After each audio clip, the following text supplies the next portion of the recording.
모두가 되게 하여 주옵소서. 예수님의 이름으로 기도합니다. 아멘. 컴퓨터가 다운이 되어서 조금 늦어졌습니다. 죄송합니다. 오늘 우리가 읽은 말씀, 현재의 고난은 장차 우리에게 나타날 영광과 비교할 수 없다라는 말씀은 로마 교회에 있는 성도들에게만 보낸 것이 아닙니다. 빌립보 교회 성도들에게는 너에게 주신 은혜는 예수 그리스도를 믿는 것과 고난을 받게 하신 것이다 라고 바울은 빌립보 교인들에게도 고난에 대해서 이 고난이 하나님의 은혜인 것으로 말씀하고 있기 때문입니다.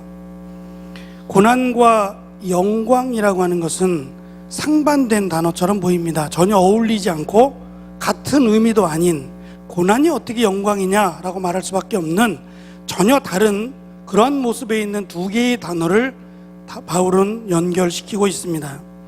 여기서 고난이라고 하는 단어는 힘들고 어렵고 육체적인 그런 것을 의미하는 것이 아니라 감당하기 어려운 감정의 결과로 나타난 현상을 말하는 단어입니다. 예를 들면 죽음이라는 겁니다. 사랑하는 사람을 잃었을 때 그 슬픔은 육체적인 고난과도 비교할 수 없을 정도로 굉장히 힘듭니다. 잠시만 힘든 것이 아니라 꽤 오랜 시간 우리를 힘들게 합니다. 그냥 차라리 육체적인 고난을 받는 게 낫겠다 싶을 만큼 어떤 감정의 큰 변화를 일으킬 수 있는 그런 정신적 그런 고통은 이루 말할 수가 없습니다. 바울이 지금 말하고자 하는 것은 바로 그러한 고난입니다. 바울이 이처럼 죽는 것, 죽임을 당하는 것을 고난으로 설명하는 이유는 당시 로마 교회의 황제를 신으로 섬기고 있었을 당시에 예수를 그리스도로 믿는다는 것은 이것은 죽겠다는 것과 같은 의미였기 때문입니다. 황제를 신으로 섬겼던 그 시대에 십자가에 달려 죽은 예수를 그리스도, 메시아로 믿는다는 것은 이것은 내가 죽기로 결단했다는 것과 같은 의미였고, 실제로 십자가에 달려 죽기도 했고, 또는 그 믿음 때문에 사랑하는 가족이 죽임을 당하기도 했습니다. 나만 죽는 게 아니라 나 때문에 내 사랑하는 아들, 내 사랑하는 가족이 전부 죽임을 당해야 했습니다. 더 놀라운 것은 예수를 그리스도로 고백함으로 당하는 죽음을 영광으로 연결하고 있다는 겁니다. 고통, 고난으로 설명하는 게 아니라 영광으로 설명하고 있다는 겁니다. 이 영광이 무슨 뜻이냐라는 것을 살펴보았더니 이 영광이라는 명사의 동사형은 생각하다, 믿는다라는 뜻을 갖고 있었어요. 다시 말하면 하나님께 영광을 돌린다, 이 말을 참 많이 들으셨을 겁니다. TV에서도 연말이 되면 시상식에서 연예인들이 내가 이렇게 상을 받게 된 것은 하나님께 영광을 돌립니다, 가슴이 뿌듯해집니다. 야, 하나님께 영광을 돌리니 얼마나 감사한가.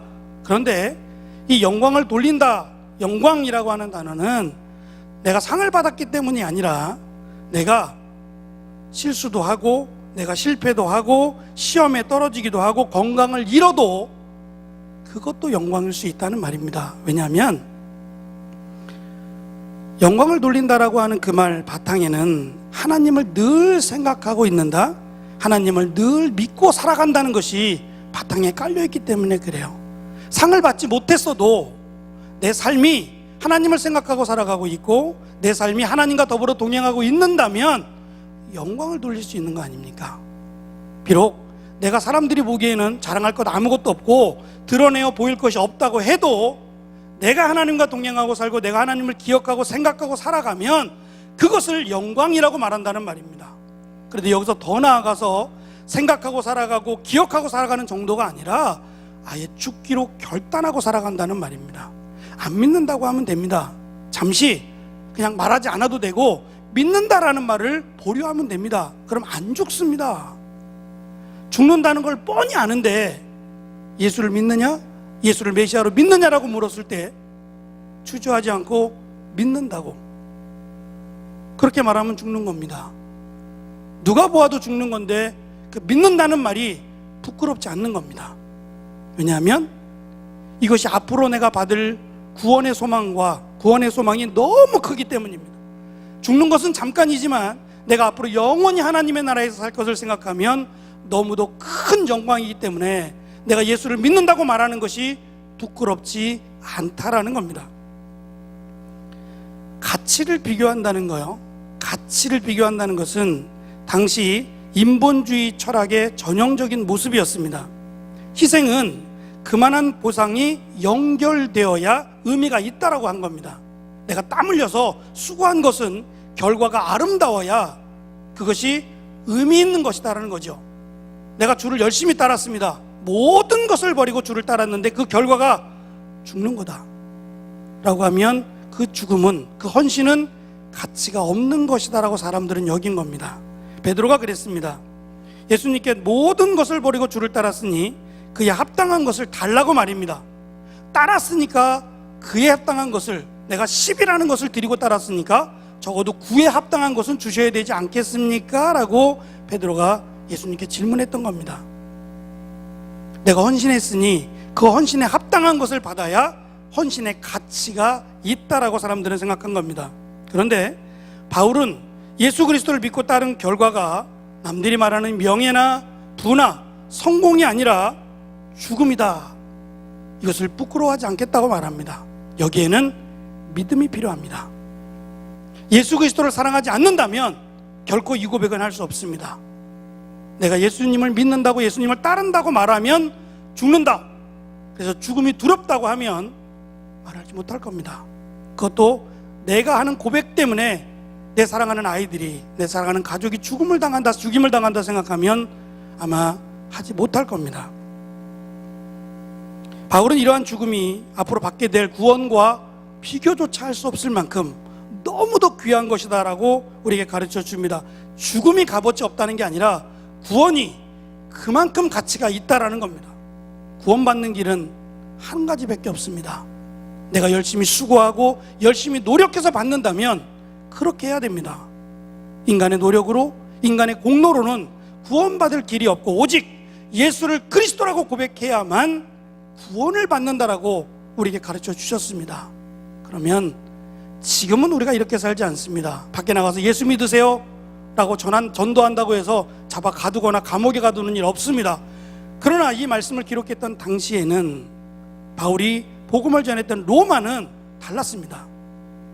예수를 믿으라는 그 한마디로 목숨을 걸어야 했다는 말입니다. 그런데 이 목숨이 아깝지 않은 겁니다.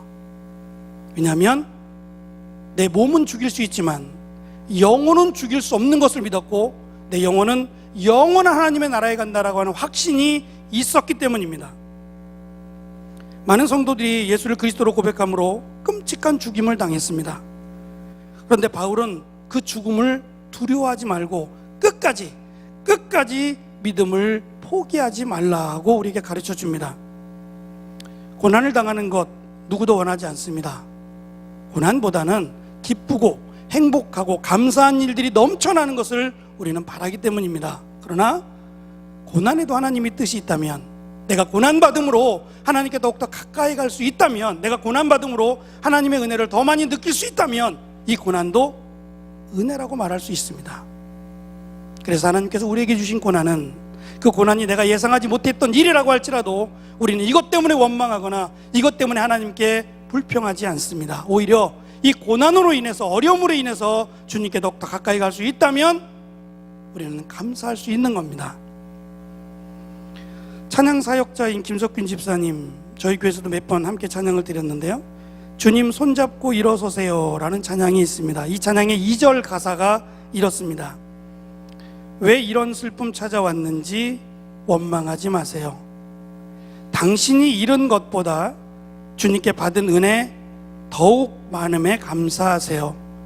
지금 견디기 힘든 지금 이 순간에도 주님이 일하고 계시잖아요. 남들은 지쳐 앉아 있을지라도 당신만은 일어서세요. 힘을 내세요. 힘을 내세요. 주님이 손잡고 계시잖아요. 주님이 나와 함께함을 믿는다면 어떤 고난도 견딜 수 있잖아요. 우리 2절 한번 같이 찬양을 해볼까요?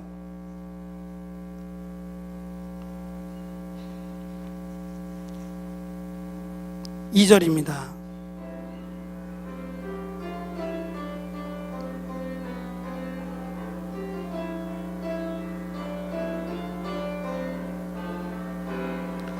왜 이런 슬픔 찾아왔는지 원망하지 마세요. 당신이 잃은 것보다 주님께 받은 은혜 더욱 많음에 감사하세요. 너무 견디기 힘든 지금 이 순간에도 주님이 일하고 계시잖아요. 남들은 지쳐 앉아 있을지라도 당신만은 일어서세요. 힘을 내세요. 힘을 내세요. 주님이 손잡고 계시잖아요. 주님이 나와 함께함을 믿는다면 어떤 고난도 견딜 수 있잖아요.